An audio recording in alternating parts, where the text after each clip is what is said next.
All right. Hello, welcome everyone. Thank you so much for joining our conversation about how to bring journalism trainings to your community. I'm really excited about this one. My name is Emily Lytle. I am the Innovation and Focus Editor here at the Reynolds Journalism Institute. And so what that means is I work here on the innovation team and I partner with news organizations all over the country to help them try something new in their work. So sometimes that's new tools and strategies, new revenue ideas, new audience engagement ideas. Anything is pretty much game as long as it's something new and practical and help push your work forward and help you serve your communities. Through this role, I'm also just always on the lookout for cool things that are happening and innovative things that people are doing in their newsrooms and in their communities. And that's how I came across Windy City Times and E3 Radio and the community journalism trainings that they did this past spring. So I wanted to kind of spotlight them and share what they've learned. I also know that this is something that matters a lot to people at all kinds of newsrooms and all kinds of communities. Just being able to equip community members to participate in journalism, to report, whether that's as freelancers or in some other kind of role. We know that journalism trainings can play an incredible, vital role no matter whether you're in a rural area like Kansas or whether you are in Chicago. It can help lift up and include all different kinds of voices and stories in your work as community journalism and community news outlets. So I'm excited to share some lessons of what we've learned from these different programs. We also have Lindsey Young from Earn Your Press Pass on today to talk a little bit about some other programs and resources that are available to you that might be a virtual option, an on-demand option for journalism trainings. I also want to introduce Jake Wittich with Windy City Times. Jake is the managing editor there. We have Anna DeShawn, who is with E3 Radio and Windy City Times as well. Anna and Jake led the community journalism training. That was a combination of the two news outlets in Chicago. And I'm so excited that we have Reyna Ortiz on the call as well. Reyna is one of the community members that participated in the journalism training. So super valuable perspective to share what they learned from that. I'm going to pass it on to Jake and Anna to talk a little bit about this journalism training that you all launched back in May, right? Can you Yeah, talk a April, little bit? May. Okay, April, May. Can you talk a little bit about the origin of it, why this was something that you wanted to do, and kind of how it all got started? Yeah, of course. I can start and then pass it over to Anna. But basically, Windy City Times, we are Chicago's LGBTQ plus newspaper. We are celebrating our 40th anniversary this year. So 4 decades of covering our community, which is really exciting. And we had received a grant within the last year from Press Forward National, and they are basically like a philanthropic organization that's raising a bunch of money to funnel it into newsrooms across the country. And as part of this grant, they wanted to see that we are doing work to engage the community in new and creative ways. So our founder, Tracy Baim, who actually, she's no longer with Windy City Times. She actually got a job at Press Forward's Chicago chapter as their executive director after we got the grant. So, but as part of this grant application, she pitched that we do this community journalism cohort, basically a 5 to 8 week class where we train people from varying communities of varying levels of journalism experience, from no journalism experience to maybe people who had just graduated college or are in college right now, and train them what we know about community journalism. We have 4 decades of doing this, so just sharing the tips that Windy City Times has learned along the way. Anna, do you want to tell us a little bit about E3 Radio and your role in the cohort? 100%. So E3 Radio, we're an LGBTQ focused radio station. We play queer artists all day long, 24/7, e3radio.fm. And then I host our award-winning podcast, Queer News, where I share 5 to 6 queer news stories every Monday morning that I think folks should care about. And when Tracy approached me with this opportunity, I was like, absolutely. One, we're in a time where media, we all know, underfunded, under attack. Two, is incredibly important that we're pouring into the next generation of media professionals, right? And we cannot gatekeep this information. We need to be sharing it and spreading it, and balancing news coverage out here. And so that's incredibly important to me. And so I just thought this would be a dope way to do that. Jake is fantastic. He's a great human being. We work great together. We probably both work too much. And it works for both of us. And so they invited me to come along. It was nice to be able to provide an audio perspective on how I do audio journalism and pairing it with what Jake and Windy City Times do with the written word. So I thought it was just a nice collaboration between the two of us. Awesome, thanks. And Reyna, do you mind talking a little bit about what drew you to the program? You work in the nonprofit world, right? What kind of attracted you to apply? Well, one, I'm a Chicago girl. I've been living in Chicago my whole life. I'm 45 years old. I've transitioned 32 years ago. Just kind of being a part of the trans community, the LGBT community. I love Windy City Times. I am a Barbara Walters 2020 queen. I grew up on Barbara Walters, and I never went to school for journalism, but I'm a good storyteller. I've always been. So I am the program director of an LGBT organization on the west side of Chicago called Taskforce Prevention, one of the dopest Black and brown LGBT org, probably in the whole Midwest, I promise you. And we have a bunch of youth all the time with us. And, sometimes I find myself in my office surrounded by youth, and I'm telling stories about 20 years ago as a trans person, and they're all just like eating it all up because it's our history. So when I saw this, I saw it on social media, and I was like, oh wow, this looks kind of interesting. And I love to tell stories, and I'm actually an author. I'm a published author. I published my memoirs in 2017, I believe. So I love to write, and I just felt connected to it. And I love Jake, and I love Anna. And I was just like, we've done work in the past. And I said, well, it just feels right. So I applied for it. And thankfully, I got it, which was wonderful. And I think am I just giving a little feedback on why, or should I talk about the actual process and what I've learned? Yeah, let's talk about the process. Maybe I'm gonna have Jake talk a little bit about the structure. Jake and Anna talk a little bit about the Well, structure of it and how they set it up, and then we'll come back to you and talk a cool. little about what you've learned through that process. Awesome. That works for you. Thank you. Yeah. Yeah, thank you. Yeah, Jake and Anna, can you talk a little bit about how you structured this and what exactly this program looked like? I'll start this one again, but the goal was to make sure that every student or cohort member who participated in this program left with a piece of writing or audio. It ended up being all writing that they could publish on Windy City Times and possibly other news outlets in the Chicago area. So the structure, Anna and I started with the endpoint of they're going to have a story that gets published, and we just kind of backtracked from there. What's each step to getting that story? And that's how we really drafted the curriculum. Anything you want to add, Anna? Yeah, we jumped on a Zoom. So I think this webinar is about other folks who might be interested in doing this work. And so our process looked like that. We jumped on a Zoom call and we brainstormed what are the important parts that we think people who are coming from all backgrounds, right? Reyna shared, she didn't study journalism, right? She's just a natural storyteller, and she has a lot of stories that she wants to tell, right? So when we have people coming from all different types of backgrounds, and this was specifically a community journalism situation, what are some important things that they need to know? There are like the basic journalism one-on-one things, but then there's just also the ethics and are we using AI around here? Right? There's just all these other conversations that needed to happen too. And so Jake and I broke it down by the number of weeks we were going to have the course and the amount of time we were going to have with everybody. And really looking at this first one as a bit of a experiment. Let's try it. Let's test it out. Let's see what happens. And try to be as thorough as possible as we thought about even the guests we were going to bring in and the topics that they would share.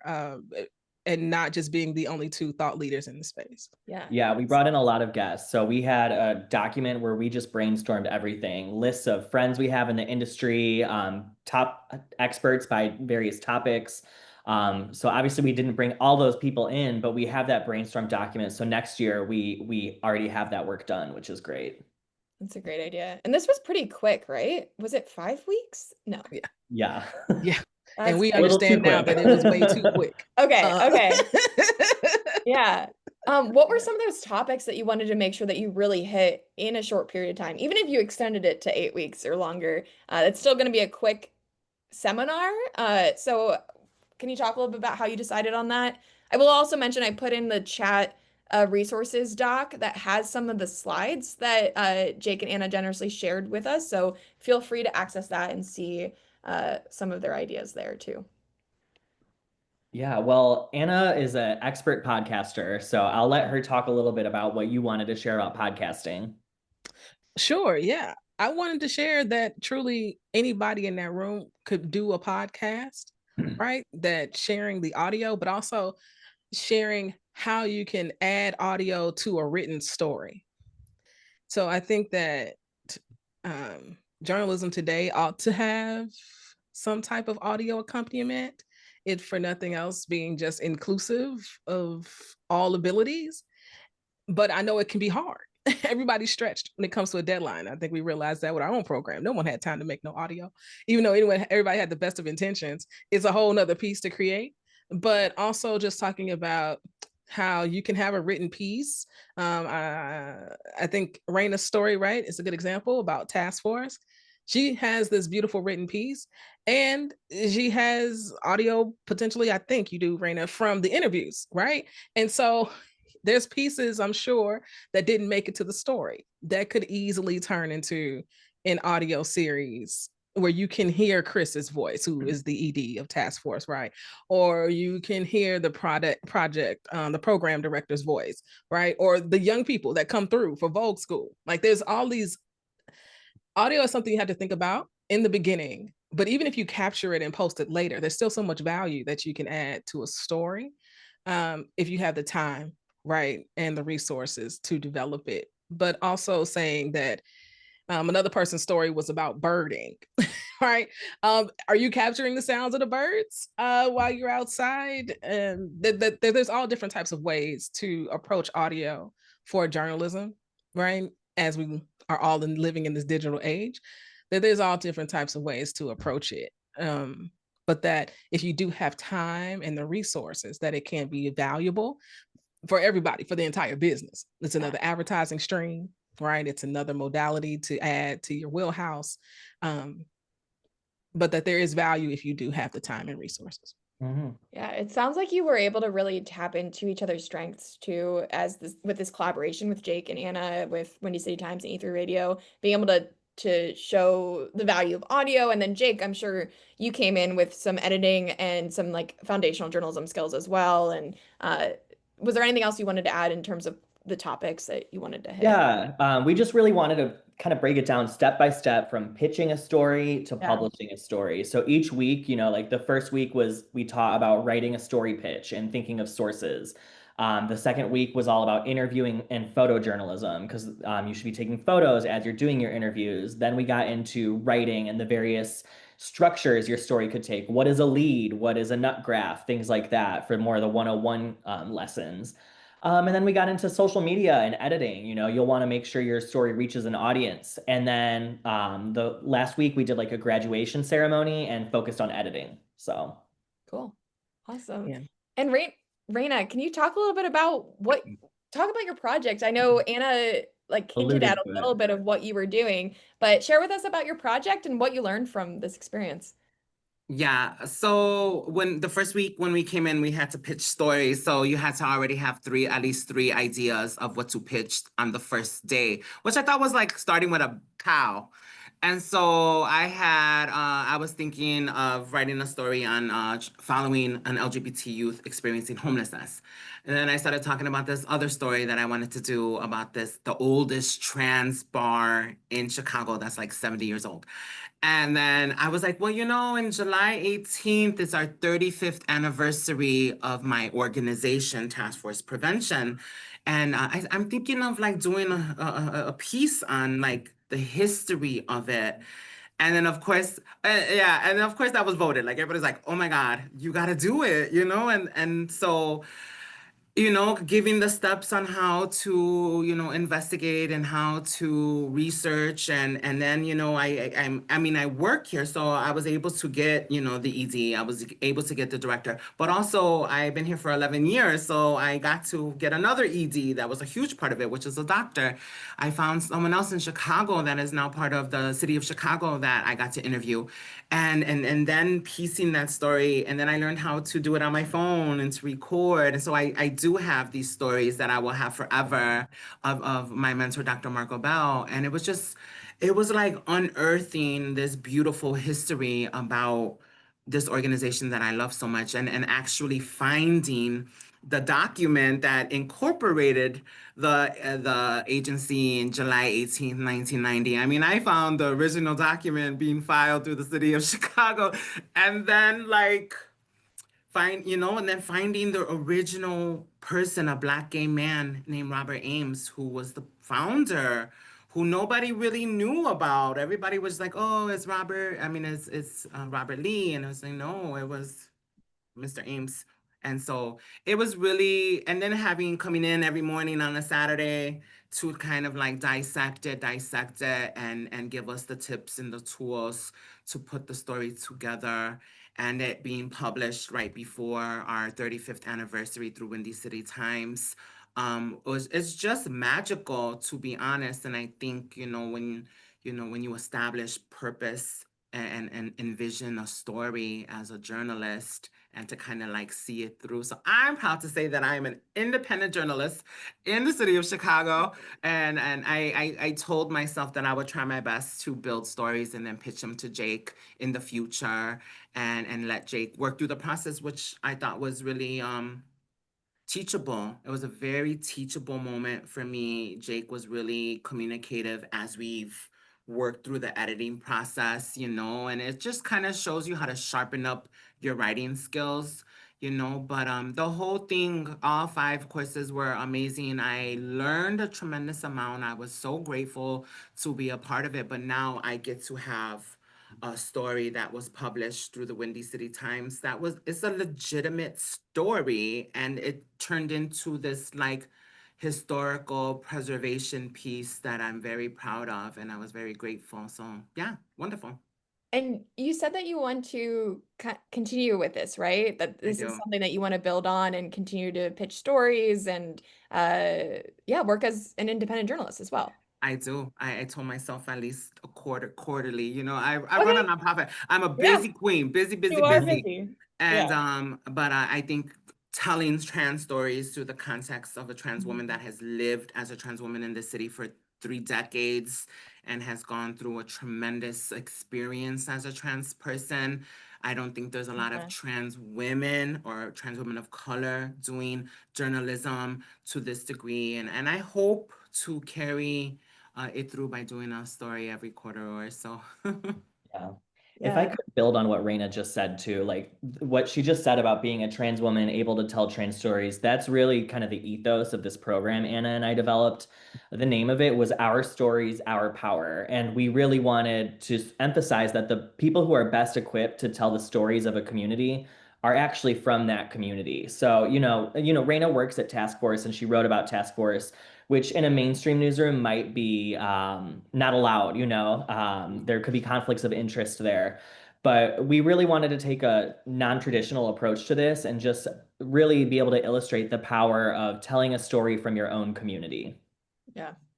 And that's something that you looked for too when you were going through the application process, just being able to give this opportunity to people from a variety of backgrounds and experiences, right? Can you talk a little bit about what that application process looked like and kind of how you all went through that? Because you had a pretty good turnout, right? Yeah, we had about 50 applicants and only 6 spots available. So it was difficult. Anna, do you want to share a little bit about the process? It was torture. There were so many good applications. And Jay, keep me honest, I think it was only open for a couple weeks. It was not this long window, which I think also speaks to the desire people have to tell their own stories, which I think is another piece here that we could dig into. But no, it was torture. I think it might have been one of the hardest parts of this process was figuring out who were the 6 to choose. I know one thing we valued a lot was we wanted to select people who were going to take the knowledge and then use it past the course. People who already had a website or had a mission or had something they were passionate about, had a blog, were already telling some types of stories. Just somebody who was going to continue doing the work past our time together. I know that was a big part of our decision making, but no, it was it was the hardest. Top 2 hardest things I think we did was having to select the 6. But it was also just really encouraging in a time where media gets a bad name, it has gotten a bad rap over these last 8 years or so, to see so many people interested in being part of it and being journalists and independent journalists or wanting to learn. I think that was just really encouraging, a real bright spot for me. Yeah. And did you promote just kind of on your own sites, or how did you promote the applications or share the applications with the community? Our personal social media, Yeah. our organization social media accounts. We have 4 newsletters at Windy City Times, so went through all of those. But yeah, just kind of our own networks. Cool. We have a question in the chat too that I wanted to get to for Reyna, and it kind of speaks to this topic of having people from specific communities telling their own stories and that kind of thing. But and also people coming in from non-traditional backgrounds. So you might have people who have worked as activists or worked as advocates. So Reyna, a question for you was, we know that you've worn all these different kinds of hats in your life, right? And you have worked as an activist and as an advocate in some ways. Can you talk about what that was like for you to kind of think more through the journalism lens when you're talking about storytelling? And the question from Katina was, what was the hardest part for you in terms of going from that activist role to the journalist role? I think, well, one, grateful. I'm just, regardless of what, like, I'm grateful, grateful, grateful. I think one of the hardest parts was, I think, time, time management. I think we're all busy. Everybody's doing a lot of things to maintain themselves. It was really hard for me one time also hearing the history. I love my organization. I love Taskforce. I get to serve thousands of LGBT youth a year. I get to feed them, clothe them, doctors, lawyers, change their names, all of these things, so to like be able to unearth a part of our history as an organization, and especially like finding Robert Ames.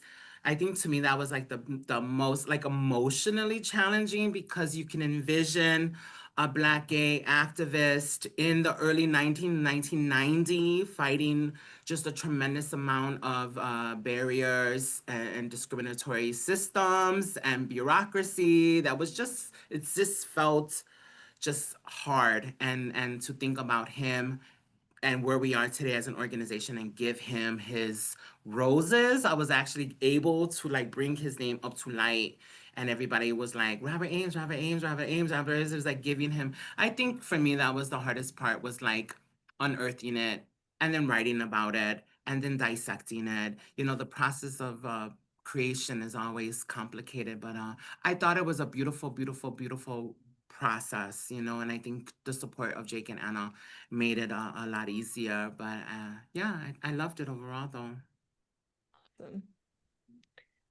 Awesome. Jake, do you want to talk a little bit about some of where the other cohort members have gone? And I know you said a few of them have also published stories, just like Reyna, in Windy City Times. So wanted to pass it to you to spotlight some of the other works of the students that participated.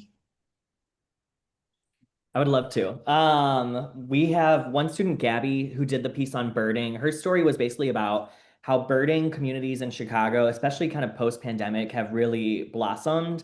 And there's this alignment with social activism with birding. So her story touches on how a lot of these birding meetups, they discuss social issues, they raise money for causes and things like that.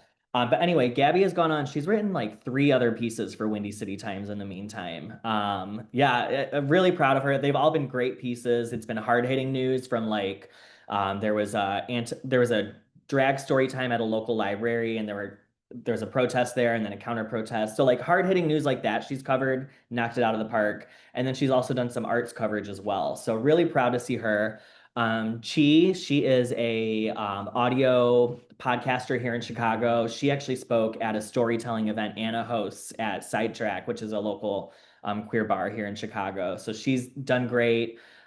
Kevin, he runs a blog for older gay men, and he is going to continue growing that blog out. So people are really using these skills they learned and applying them to their various careers or interests. Awesome. I also want to hear from y'all about what you've learned from this. I know that you're going to repeat this cohort model of the journalism training next year, right? Yeah. So can you talk a little bit about what you learned and maybe some things that you would do differently next time? I know, Anna, if you want to start us off, you talked about definitely making it a little longer, right? We needed more time. We didn't know. We didn't know. We just didn't know. But I think we needed just maybe another week or two. I'm not sure, probably two. Especially when we got into the story structure part of it, right? I think if we had potentially more workshopping with the articles as we were also learning about not graphs and leads and I think them being able to like actively workshop it together, I think it would have helped to finalize the stories. Also, I think we just needed more time, to be honest. I think the course, the things we went over were what we needed to cover. I just think there were certain sections that could have used more time because everybody really was coming from various backgrounds, not traditional journalism backgrounds, and I think there just wasn't enough time for that part of it. I think that would have been really good for us. Yeah, to build off that, we had our original plan was we'd have final drafts that last day of class. We only had like a couple rough drafts that last day of class. So we had to continue the work via email after the class even wrapped. So I think more time would have been great. I also think starting earlier in the year would have been super helpful to us because we wrapped class around May, then we had a couple weeks, then Pride Month hit, and I work at a queer publication, so does Anna. So then we were too busy to like help, you know? So Yeah. I think doing it earlier in the year would have been great. And then another thing I hoped to do this year, but I will do it next year, is I wanted to set up a field trip to a local newsroom.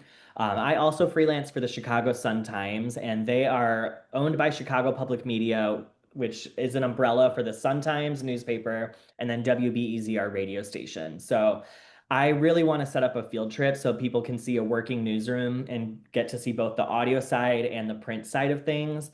And as I set that up, I'll make sure to extend the invite to everyone from our first cohort who didn't get that the first year but still wants to check it out. Awesome. I have one more question for you all, and then I'm going to switch gears a little bit and talk to Lindsey about Earn Your Press Pass. I know we have another question in the chat about virtual options, so that's a good transition to what Earn Your Press Pass offers. But before we do that, I had a question in the chat from Liz that kind of speaks to future iterations, maybe even beyond this next cohort, of how you see this growing and expanding to support that need for giving people the opportunity to share their own stories. Like, do you see any opportunities for collaboration with other journalists? I know you talked about guest speakers, but also like other journalistic organizations. Do you see this being like a model that grows in that kind of way? I don't know, did that make sense? It Like, totally how do you did. see this growing longer term, I think is kind of where that question is coming from. I would love to see it grow longer term. We Yeah. do need funding for that. So we were in a meeting last week where we floated the idea of doing a fundraiser in the spring. All the money raised this month is going to support our community journalism cohort. Maybe that means doing one cohort that's larger each year or two smaller cohorts each year. I haven't thought far enough ahead to think about partnering with other organizations or anything like that, but those are great ideas. How about you, Anna? Yeah, I mean, the interest alone in 2 weeks. I mean, clearly we need to keep doing this. I just think we just got to figure out how we do it. But one thing I thought was really special about the course too was the photojournalism piece of the teaching.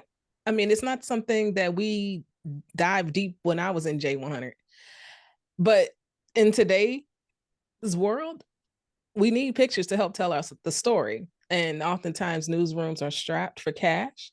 And so you don't have a photographer with you everywhere you go. But if you're thinking about how you're going to tell the story on Instagram or on Facebook, just outside of the written article, thinking about how we're taking pictures, and Jake brought in Colin from Block Club Chicago. And that was one piece that I really enjoyed. So I think That was a cute day. Everyone came in with their own cameras and yeah, yeah, it was great. So no, I think there's a huge opportunity to keep doing community journalism courses. So if anybody's out there got some funding, holler. Yeah, Um, and I yeah. sorry to interrupt. I saw a question from Terry about restrictions, why we could only have 6 participants. That's because we paid the participants of this cohort. Everyone got $400, which isn't a lot, but it's something. And it was really important that we pay people for this labor that they're putting into this course. So that's why we only had funding for 6. Yeah. Yep. Great. And my little side note is I think if all you get out of it is the joy of someone like Reyna talking about finding public documents, I think that's worth it. Like I love that for you. That's awesome. Cool. Keep putting questions in the chat. We'll save some time at the end of the call to do some more Q&A, but I do want to get to Lindsey and Earn Your Press Pass. Hey, Lindsey, can you talk a little bit about what Earn Your Press Pass is, and how it kind of came about and what it looks like today? Yeah, so Earn Your Press Pass was uh it's kind of one of those like things that we thought we were doing it for a very small group, and now it is all over the country, which has been really fun and humbling. But the kind of history of it is that my husband was on the Kansas Press Association board. It was his president year. He was trying to figure out, his last final project. And one of the things that they were really struggling with in Kansas is that, we have a lot of very rural newspapers. And when I say rural, for my Chicagoans, I'm talking like 300 people towns. So we, for us, like we're like a big city in Kansas. It feels like here, and I'm in Newton, Kansas, and so we're at like 20,000, and we feel big. But getting people to actually want to move to some of these really tiny towns was really hard. And a lot of our publishers were like, look, like I can't even get to like the how much I pay conversation. Like I can't get them to even put in their resume, because as soon as they learn that they can't hang out, at the University of Kansas in Lawrence and near Topeka, they don't want to come out here. And so what do we do?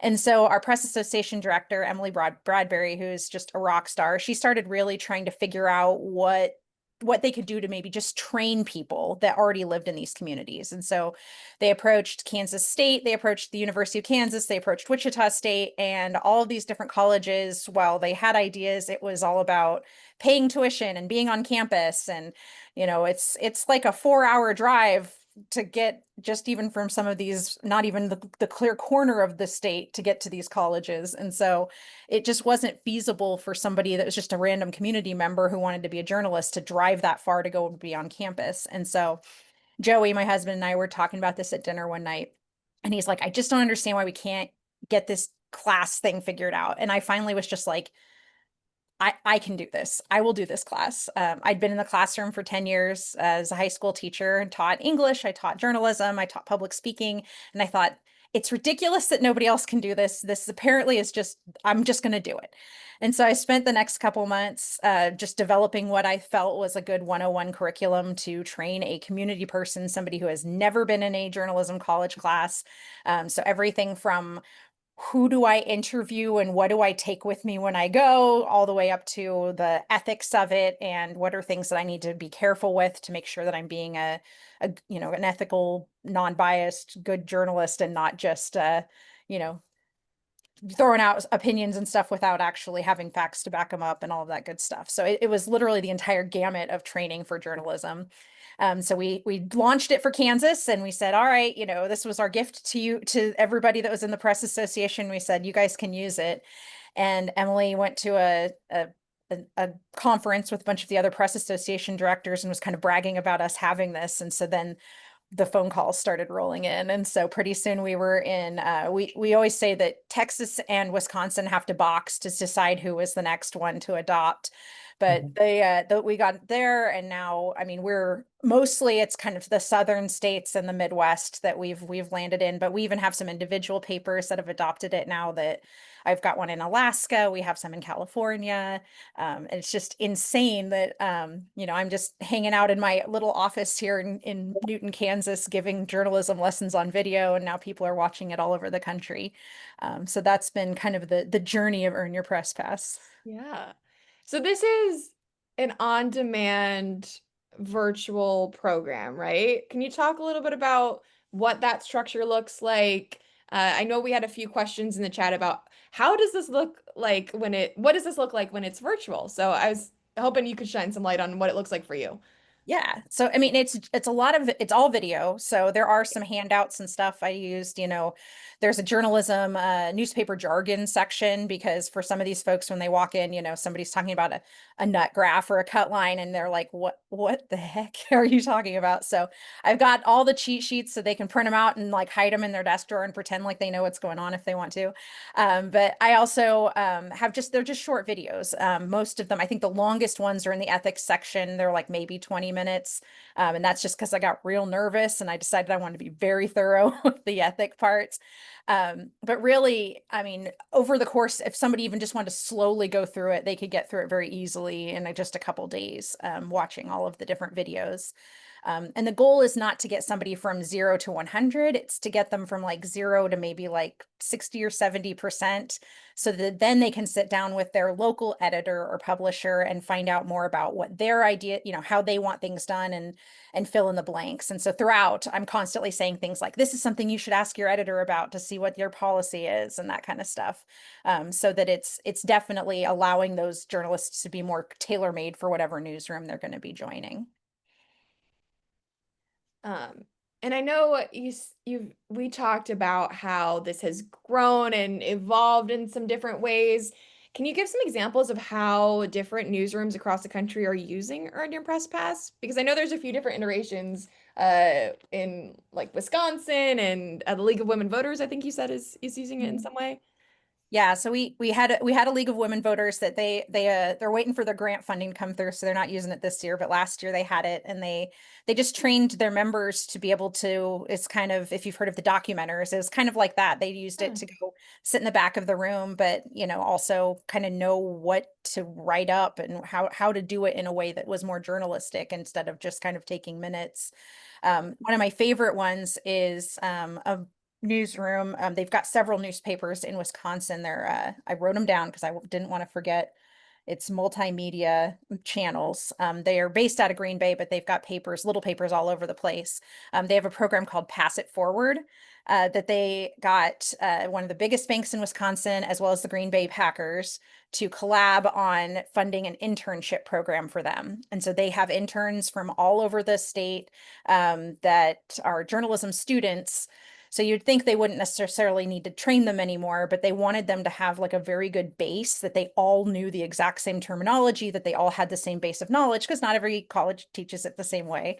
So all of their students go through the Earn Your Press Pass program first, and then they go in and do this internship thing. And so it's been really neat that they have these paid interns. I think they normally have over a dozen a year that they'll put through this program. And it's neat to see how they've been using it. And we've also had a few high school teachers that have used it to be able to start high school publications. We've talked to the press director in Illinois a little bit, and he's talked a little bit about what it would look like to even just use this for press literacy, for media literacy for community members. Like, would it be something where they could put, just people who are confused or concerned or not understanding how journalists function to just go through the class and kind of just learn about it themselves as well, so that they kind of have a better understanding of the process. Yeah, it sounds like Earn Your Press Pass can be a really good starting point for folks who may want to apply it for different things, whether it's making sure that all your young green reporters are all on the same page or using it in a high school setting. So that's really cool to hear how it can be useful in all these different ways. If a newsroom is here on this call or is watching it later and wants to figure out how they can get this into their newsroom or into their communities, what does that look like? So the first thing you should definitely do is go to your press association and see if they already have the goods for you. We also have a few other bigger groups. So the INN has a subscription to us. Lion does, Adams does, and Cherry Road does. So there's some bigger groups that have access as well. So don't write me a check or use your credit card until you go check to see if you can get it from somebody else that you already have access to. We decided to go through press associations because we're small business owners. We've got 3 community newspapers in South Central Kansas, and so today's my production day.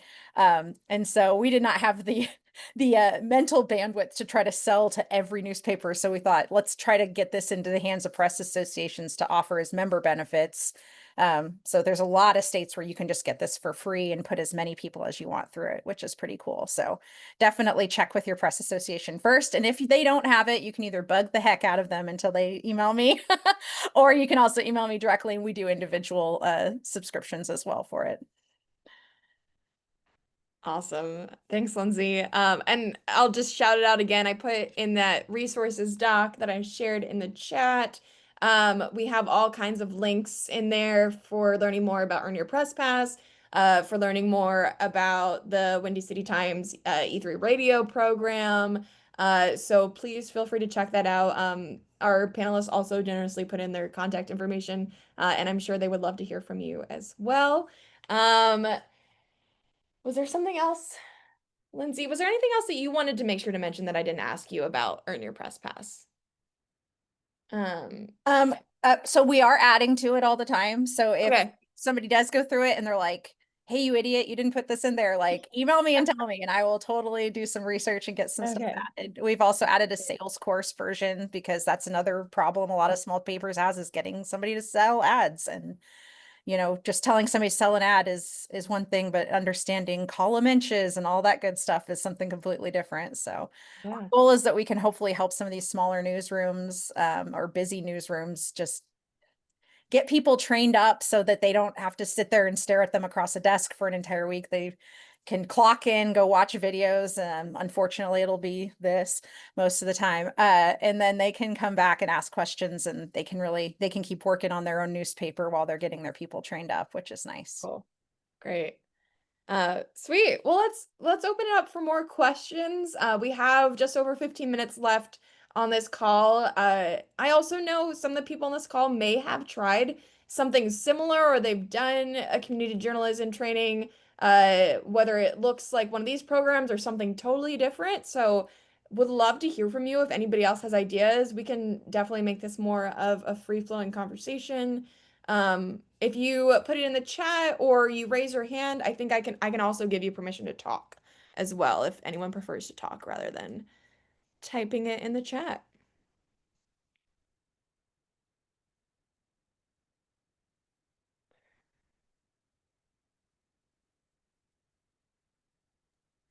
Well, while we wait for anyone to like drop in questions, I just want to add more about the ethos of our class is like, yes, if you're from the community, you're like the best equipped to tell it. But I also want to emphasize we really believe that like your lived experience is just as valuable, if not more valuable, than a journalism degree.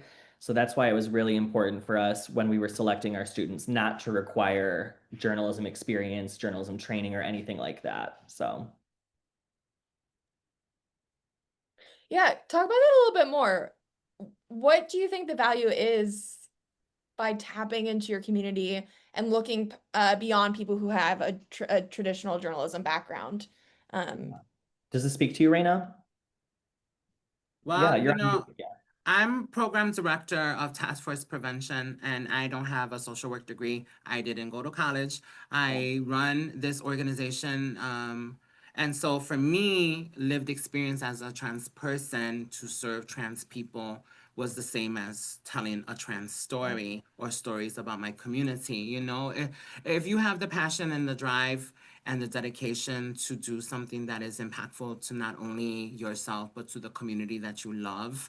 I'm so happy to be in a community that really takes lived experience very seriously, you know, as opposed to now government that doesn't take it seriously, and still being part of an organization and organizations that look at our lived experience as a way or equal to having a degree, you know. So I was very grateful to be a part of this, and very grateful that they didn't have these terrible requirements that I wouldn't have not have been able to join because of that, you know. So I was very grateful that Windy City and Jake were like, you know, if you have passion and love for the work, that's good enough for us. And, you know, and Yeah. I think we had to prove ourselves as participants, and we did. You know, we took it very seriously. We showed up, we listened, we absorbed, and at the end, the proof was in the pudding. If you were going to get a story done to the best of your ability, you know, we were all kind of proud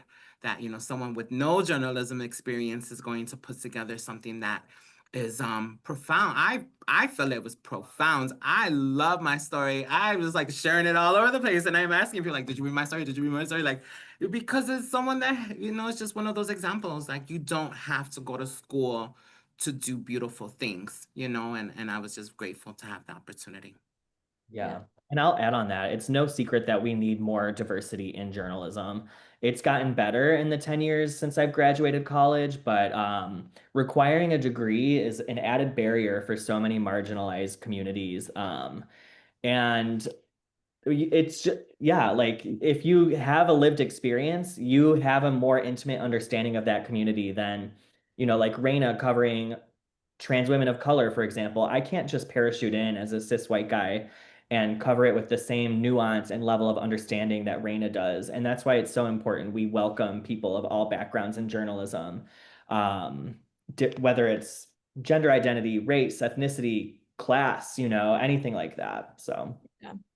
And as Lindsey was mentioning, this is just as important in rural areas as it is in metro areas and big cities, right? And so I did want to plug a upcoming event called Radically Rural. If anyone's familiar, Radically Rural is a summit that takes place in Keene, New Hampshire every year. It is a multidisciplinary summit conference that is all focused on serving rural communities and small towns. The reason I wanted to mention it is we do have a session on our journalism track on Tuesday, October 7th, that is titled something like "You Don't Need a J School Degree to Be a Journalist." This conversation is definitely relevant to that. We're all talking about how you can tap into the resources that you have, especially if you are in a more remote or a more rural area, like Lindsey was mentioning, and you really do, for the survival of your news organization, be able to need to tap into the resources that you have in your community. Lindsey, did you want to add to that? Yeah, well, and I was gonna say that one of the things I failed to mention too is we have two different people now that have used this to start up a newspaper in their town.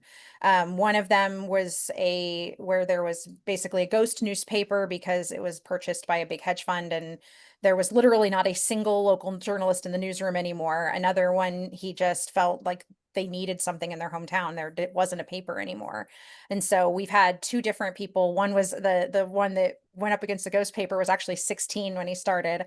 And he's 18 now. He's getting ready to go off to college, and managed to sell his newspaper to us so that we're getting ready to launch it as print. But he just did an online paper, managed to get a ton of subscribers. The other gentleman that's working on he's kind of getting it off the ground, and he's using the program to train up other people in town. And they're just decided that, you know, they need that coverage. So I also think that whether it is a marginalized community or a small community, or, you know, someplace within a bigger city, people can also just be empowered to use these types of training courses to just start their own thing. They don't have to depend on legacy media all the time that sometimes isn't necessarily paying attention to our smaller groups that should be paid attention to. Sure. Yeah. One question that I had, and Lindsey, you touched on this a little bit when you talked about Earn Your Press Pass being a resource for busy, strapped newsrooms that need to find a way to do this training when they're trying to just kind of stay afloat and do all these other things that they're doing, right? For Jake and Anna, how did you carve out the time for something like this? Because I think there's a lot of newsrooms that would love to do a training program like this, but it's hard to figure out what those practical steps are to make this happen. Do you have any advice on that part of it? Anna, how did you make time? I don't know. I don't know. I said no to a lot of assignments, you know. Yeah. Yeah. Prioritize it. Yeah. But we did, we were playing around with the dates. We had dates and then we actually changed the dates. But honestly, I think it's just about planning. It's about planning ahead. And that's another reason we decided to do these sessions on Saturdays, because everybody had full-time jobs or had other obligations. And so it was a shared commitment. Reyna mentioned that earlier when she was talking. And it was one of the requirements. We wanted everybody to be there every week because it was so short. You miss 1 week, you could miss so much of the content. So it was asking everybody, can you commit to these days that we have outlined? Because Jake and I have committed to these days. And so, yeah, we did it on Saturdays. Somehow Jake and I's schedules aligned that those Saturdays or all Saturdays we were free, available, not traveling. And we wanted to make sure that the people participating could also adhere to that to the best that they could know at that time. We know life be lifing. But, you know, at the application outset that they could attend all the sessions. That was one of the things that was really important to us.